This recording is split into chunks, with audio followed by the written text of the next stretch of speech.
In this video, I want to go over one of my favorite order flow trading playbooks. I'm going to break down this setup step by step. I'm going to talk about my entries, my stop losses, and where I place my targets. I'm also going to talk about why this pattern appears, what it looks like on the charts, and how it relates to the market's auction, which just will offer better risk to reward ratios and higher probability trading setups. But without further ado, let's break down this playbook. Now, the first step of this playbook is being able to understand where buyers or where sellers can become trapped at. Ideally, I have a saying in the market of where there is pain, there will be gain for other traders. So the whole concept of this strategy is being able to identify where a lot of volume is coming into the market, indicating that strong buyers or sellers are present. And if those strong buyers or those strong sellers eventually stop out and they have to close that position for a loss, it would be very safe to say that these participants are trapped and the market would like to put them in the most pain, because where there is pain, there will be gain for others looking to take advantage, knowing where other participants are entering or exiting a trade off of. So step number one is being able to identify strong buying or selling volume. Now, in this example, let's just say we see the market rallying and we have a level of resistance where the market breaks above. Ideally, I want to gauge the volume as the market is breaking above this high. So usually what we're going to see when the market breaks a high is very aggressive buying volume hitting the offer. This is step number one of the process, and we can also flip this to the downside. Let's just say the market had an uptrending line, right? Here's our trend line. And now the market is going to break this downtrending line. And a lot of traders just assume to automatically hop in the position short. Now, as it's breaking this downtrend line, we see a lot of selling volume building into the market, indicating that strong sellers are trying to step in the market under the low a day, or maybe under a uptrending line, as the trend is now breaking and it attracts a lot of bears to come into the market. So to validate step number one, here in this example,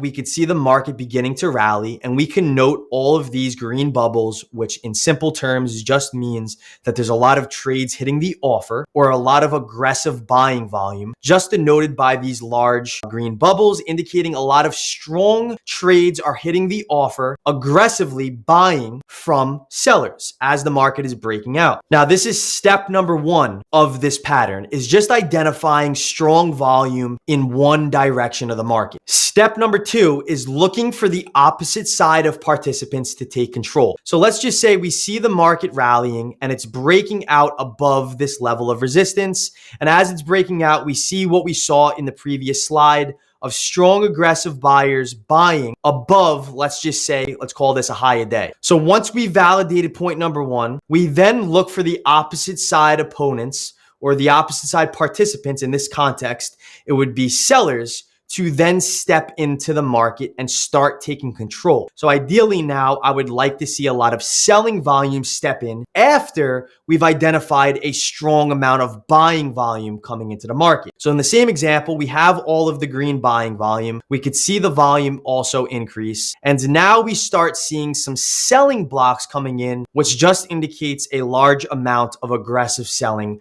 trying to step in. And we can call this kind of putting the brakes on the rally, where the market tried to lift up. We can validate that with the strong buying volume. Now, all of a sudden, as the market's making highs, we start seeing the opposite side of the equation come in, and sellers are now trying to take control and put brakes to this rally. Now, that's going to lead me into step number three, is being able to identify pain points of where the market can gravitate towards. So in the same example, let's just say we see the market break above the high. And this was 5 minutes after the open. Now, directly above breaking the high, we start seeing the aggressive buying coming in with the example that I've been showing. And then all of a sudden, the sellers start coming in and maybe some lower highs form, or maybe some really large trades are hitting the bid denoted by those red bubbles, or just large trades hitting the bid side, taking liquidity away from the market, and we start seeing the sellers come into the market. Now, at this point, what I like doing is putting myself in the shoes of other traders. If I know a lot of traders got long, let's just say above this high, that says point number one, we've identified strong buying volume. Number two, we validated that sellers are now coming in control. And now point number three is identifying pain points of where the market could gravitate towards. If I am a buyer, let's just say above this high, where am I going to place my stop loss? loss. This could be where the pain point is if everybody's long above this high, where's a good example or where's a good point that I should put my stop loss? Or if the market begins to sell off, where are those buyers going to become underwater? Where are they going to start turning red on their position, knowing that they've transacted and we've identified them on point number one? So just identifying if I am with those buyers, where am I going to be put in the most pain, and where am I going to stop out of my position? Where am I going to start sweating? Where am I going to be underwater? And these are points where the market would then likely gravitate towards. Essentially, going back to when a ton of effort comes into the market, especially above a high, or especially at a point where it's very obvious on our charts, where there's a ton of effort but no reward, this can help amplify a reversal. If a lot of buying volume is coming into the market in one direction, but the market is not able to rally, this is a good example of ton of effort but no reward, and most likely the market's going to help amplify a reversal, then sell the market down much lower. Similarly, if the market's selling off, and as we're selling off, we see a lot of selling volume step into the market. That shows there's a lot of selling effort. But if the selling volume is not helping the market move lower, then the market will have a very good chance of then rallying and bouncing and reversing to the upside,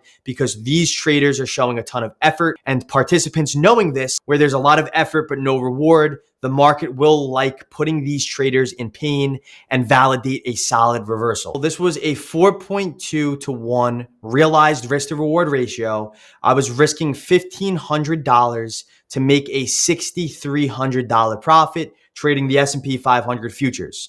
Now, what we're going to see here is the market's going to break this high of day. And as it breaks, I get an entry short over here, placing my stop loss directly above this high of day. And as the market sells off, my target was 68.37, which represents the low of day. And as the market breaks the low of day, I get out of this trade for, again, a 4.25 R ratio. Now let's get some context with this setup. So here we've identified a level of interest where this is a previous level of support, previous support, previous support. The market eventually breaks under this level of support and then resists the market, resists it again, and then again for the third time. So this is an old level of support, which then turned resistance. The following session, the market tries to break above this. However, it is downtrending over here. And this to me seems like a potential failed breakout scenario. On setups like this, and this is a good tip to implement in structures like this, is that when the market acts like this, especially where rallies are getting sold into, I go in with a little bit of a bias or direction where rallies are getting sold into. So I have to be a bear to short the impulsive pops to the upside. So as long as the market attracts bears and sellers continue to sell on every single pop higher, I then look to become a bear, especially with this being at a previous level of resistance that the market is now currently trading under. So step number one to this whole playbook is being able to identify strong buying volume above a high or any retail trading pattern. So here we can see the downtrend line. We see clear levels of resistance. And I'm not a big fan of using trend lines to initiate a trade off of that trend. I mainly am always being a reversal trader or being the opposite side of that position. So let's say if the market breaks the trend, I'm first going in with the thesis of looking to capitalize on trapped buyers who are buying the breakout above the trend line. So not only do we have the trend line here, but we also have a clear little double top or high of day pattern. Now the market's going to break this high of day, and I want to show you all what the order flow pattern looks like. As it's breaking above this intraday high, this is the same example that I started this video off. We see the strong buying volume try to lift the market again as it's breaking above this high of day and as it's breaking above that downtrend line. Knowing this and being an order flow trader, I go in with today with the thesis of rallies are going to get sold into and I have to become a bear. So as the market's breaking out, we've identified the strong buying volume above the high of day. We can just, again, highlight this by the large green bubbles, indicating a lot of trades are hitting the offer, and we can validate this with the buying volume down there as well. On the footprint chart, we could also validate this. Here's our high of day. I don't have the trend line marked, but here we can see the buying volume increase just denoted by these delta outliers. If any of these terms or concepts may confuse you, I would really recommend going through my order flow trading series, which is on my YouTube channel. But as we're breaking out above this high, we can see the buying volume increase. We can see the volume distribution at the high, indicating a lot of volume is trying to lift the market above the high. In fact, the most amount of volume that we're seeing in terms of a delta outliers, 249, 226, are directly above the high of day. Whereas when the market rallied here, there wasn't as significant buying volume as there was above the high. So what I'm reading right now is as the market's breaking out above the high, we're seeing the most amount of buying volume that we've seen on this rally. Yet despite all of this buying volume, the market's not able to rally and lift higher. Step number 2 of this playbook is then once we validated that these buyers are coming into the market, now we're identifying the opposite side of the participants or the opposite side of the market to step in. And again, we can highlight this by these red bubbles indicating a large aggressive sellers or trades are hitting the bid in a faster, more violent approach, just indicating sellers are aggressive. Now, going back to the footprint as well, here we see the high at daybreak. And that example that I showed you earlier with the strong buying volume, now look at it fail. So as the market tried to lift here, it kind of got put the brakes on by those sellers. And now we could see selling volume kind of stepping in, right? So now we see sellers, the opposite side of the market, starting to take control. We can also see the cumulative delta also start decreasing, indicating there's more selling now than there is buying, especially above the high. So now at this point, yes, this may be a valid entry, but I'm going to show you why I clicked the sell button on this setup. But to this point, it would be very safe to assume that we know buyers are buying above the high of day. So if the market goes against them, the market will put them in pain and those buyers will be trapped above the high of day, validating that for them to stop out, they're going to have to sell to exit for a loss, which would then also help validate a bit more of a downside continuation because buyers have to sell to get out for a loss. Validating that continuation would be likely if the sellers that we're seeing step in continue to take over and have control over the market's auction. Now, following the selling volume coming in, we also see more selling volume coming in, but in a different form of red bubbles. Here we see passive sellers coming in. So here's point number 1, all the trap buying. Now we have point number 2 where the sellers start taking control. So not only do we see the sellers start taking control in terms of the aggressive red bubbles or aggressive trades hitting the bid, but we also see the sellers selling on pops, which just indicates this orange line right here was a wall of passive sellers that the buyers could not overtake this wall of passive selling. And if the buyers are not willing to aggressively overcome the passive sellers, then it's very safe to assume that sellers have control right here and sellers are resisting the market, loading into a position, defending the market, and absorbing all of this buying volume. With this context, with these pops failing, right, with all of these pops failing right here, indicates that not only sellers are aggressively hitting the bid, but sellers are also reloading on the offer, indicating their strength. And to me, this is a valid confirmation signal to short this pop right here. I shorted the 68.48s. I put my stop loss above the 51.5s, which was right at the high of day. This trade essentially was 3 points worth of risk for about a 10 plus reward, depending on how strong the market hit my target at 68.38. So identifying basically the selling volume stepping in, as you can see, this was in real time around 10:02. And the pop. The candlestick chart looks very bullish here, right? But knowing the order flow, we can see that sellers have complete control. And if these buyers are not going to get rewarded, they become trapped. Now, why I put my target down here at 68.38 was just simply for the fact that that was low a day. I said if these buyers are trapped and if the market then moves against them, where can the market gravitate towards? And the next level of interest that I had was low a day. And I would say that's a lot of my targets with this setup is either low a day, high a day, or anywhere where the market can reverse and put these buyers or put the sellers in the most amount of pain. So my pain point here was the low a day. I knew if the seller stepped in, the market could gravitate towards that low a day. And here you could see the selling volume continue to build, denoted by these red bubbles, indicating a lot of continuation down. Here's the high a day breakout on the footprint. Here's the buyers that became trapped right over here. And then again, the sellers then stepped in. We could see this on the footprint over here. We could see the cumulative delta also start decreasing. And we want to be in over here before the move because that wouldn't offer the best risk to reward.